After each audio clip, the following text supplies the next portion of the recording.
एक और बड़ी खबर, प्रदेश में मादक पदार्थ तस्करों पर पुलिस की नकेल देखने को मिल रही है और राजस्थान पुलिस के विशेष अभियान ने तस्करों की कमर तोड़ डाली है। पीएचक्यू क्राइम ब्रांच के अभियान के तहत प्रदेश भर में ताबड़तोड़ कार्रवाई की गई। 1 फरवरी से लेकर 6 मार्च तक प्रदेश भर में 504 मामले दर्ज किए गए हैं। ये अपने आप में खास है, 504 मामले दर्ज किए गए हैं। मादक पदार्थों की तस्करी करने वाले 610 लोगों को गिरफ्तार भी किया गया है। 15,846 किलोग्राम मादक पदार्थों को पुलिस की ओर से जब्त किया गया है। वहीं डीजीपी एमएल लाठर के निर्देशों के बाद ये अभियान चलाया जा रहा है। तो कमर फिलहाल तस्करों की तोड़ डाली है, लगातार ताबड़तोड़ कार्रवाई जारी है। आपको बता दें कि प्रदेश में मादक पदार्थ तस्करों पर पुलिस की नकेल, राजस्थान पुलिस के विशेष अभियान ने तस्करों को परेशान कर डाला है, उनकी कमर तोड़ डाली है। पीएचक्यू क्राइम ब्रांच के अभियान के तहत प्रदेश भर में लगातार ये कार्रवाई अभियान चल रहा है। 1 फरवरी से 6 मार्च तक प्रदेश भर में 504 मामले दर्ज किए गए हैं। ये 1 फरवरी से 6 मार्च तक के आंकड़े हैं। इसके अलावा मादक पदार्थों की तस्करी करने वाले 610 लोगों को गिरफ्तार किया गया। यही नहीं, 15,846 किलोग्राम मादक पदार्थों को पुलिस की ओर से जब्त किया गया है। वहीं डीजीपी एमएल लाठर के निर्देशों के बाद इस अभियान को चलाया जा रहा है। इसके अलावा परिवहन विभाग से एक बड़ी खबर मिल रही है। दरअसल इलेक्ट्रिक वाहनों के खरीदारों को एक बड़ी राहत, एसटी राशि के पुनर्भरण और अनुदान की अवधि को बढ़ा दिया गया है। 31 मार्च 2022 तक अब खरीदे और पंजीयन वाहनों पर ही अनुदान राशि मिलनी थी। अब इस अवधि को 31 मार्च 2023 तक के लिए बढ़ाया गया है। परिवहन आयुक्त महेंद्र सोनी ने यह आदेश जारी किए हैं। दरअसल परिवहन विभाग से जुड़ी यह अहम खबर है और इलेक्ट्रिक वाहनों के खरीदारों के लिए भी बड़ी और राहत देने वाली खबर है। एसटी राशि के पुनर्भरण और अनुदान की अवधि को बढ़ा दिया गया है। 31 मार्च 2022 तक खरीदे जा सकेंगे। इसके अलावा पंजीयन वाहनों पर अनुदान राशि मिलनी थी, लेकिन अब इस अवधि को 31 मार्च 2023 तक के लिए बढ़ा दिया गया है, यानी कि 1 साल लंबा यहां पर वक्त दिया गया। परिवहन आयुक्त महेंद्र सोनी ने यह आदेश जारी कर दिए गए हैं, जो कि बड़ी राहत की खबर है। इसके अलावा एक और खास खबर, साइबर क्राइम कंट्रोल के लिए राजस्थान पुलिस की एक बड़ी तैयारी देखने को मिल रही है। साइबर क्राइम कंट्रोल की तरफ से बड़ी तैयारी है, जिसमें 3 एडीजी समेत 4 आईपीएस अफसर केरल जाएंगे। केरल में साइबर क्राइम के लिए प्रयासों को जानने के लिए केरल ये टीम जाएगी। डीजीपी के निर्देशों के बाद एडीजी बीजू जॉर्ज जोसेफ, संजय अग्रवाल, सुनील दत्त केरल जाने वाले हैं। इसके अलावा आईपीएस अंशुमन भूमिया भी केरल जाने वाली टीम में मौजूद रहेंगे। केरल पुलिस के वरिष्ठ अधिकारियों से मिलकर साइबर क्राइम कंट्रोल के प्रयासों की जानकारी लेगी। ये पूरी टीम, ये इनका अहम काम रहेगा। इसके अलावा अच्छे प्रयासों को राजस्थान में भी साइबर क्राइम रोकने के लिए फॉलो किया जाएगा। मुख्यमंत्री की बजट घोषणा के अनुसार प्रदेश के सभी जिलों में साइबर थाने खोले जाने हैं और ऐसे में केरल जाकर एक खास जानकारी जुटाई जाएगी, अहम प्रयास किए जाएंगे और इसके लिए एक स्पेशल टीम बनाई गई है। साइबर क्राइम कंट्रोल के लिए राजस्थान पुलिस की ये बड़ी तैयारी है। एक बार फिर से आपको एक खास जानकारी दे दें कि इसमें 3 एडीजी समेत 4 आईपीएस अफसर केरल जाएंगे। केरल में साइबर क्राइम के लिए प्रयासों को जानने के लिए ये टीम केरल जाएगी।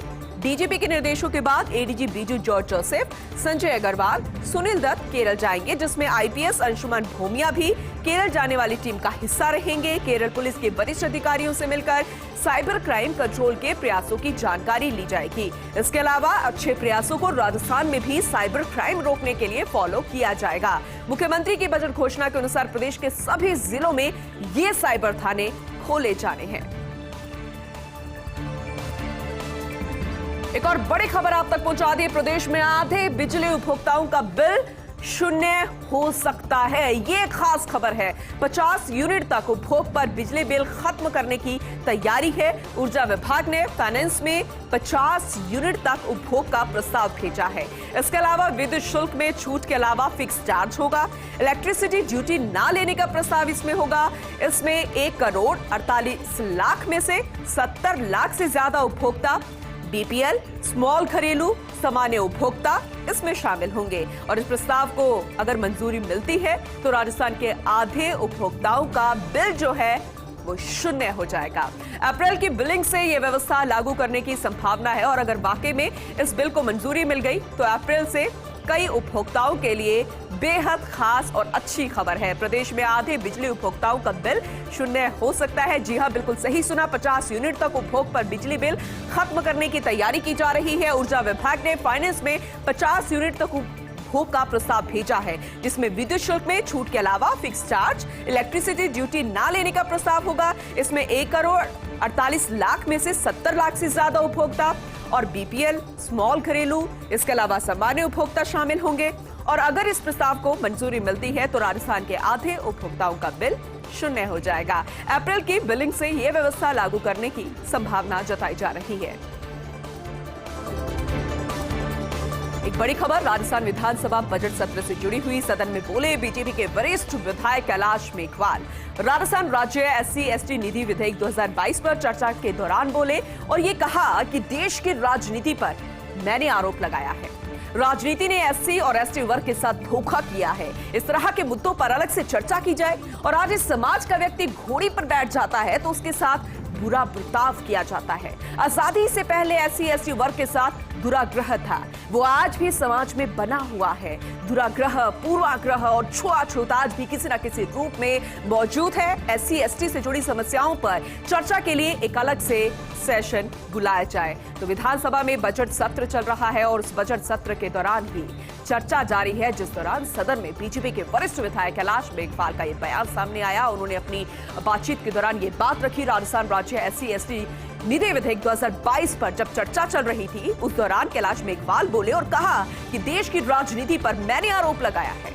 राजनीति ने SC और ST वर्ग के साथ धोखा किया है। इस तरह के मुद्दों पर अलग से चर्चा की जानी चाहिए, क्योंकि आज इस समाज का व्यक्ति अगर घोड़ी पर बैठा जाता है तो उसके साथ बुरा बर्ताव किया जाता है। आजादी से पहले SC/ST वर्ग के साथ दुराग्रह था, लेकिन आज भी ये समाज में बना हुआ है। ये कुरीति आज भी है जिसमें दुराग्रह, पूर्वाग्रह, छुआछूत आज भी किसी न किसी रूप में मौजूद है। वहीं SC/ST से जुड़ी समस्याओं पर चर्चा के लिए एक अलग से सेशन बुलाया जाए, ये कैलाश मेघवाल ने आज कहा।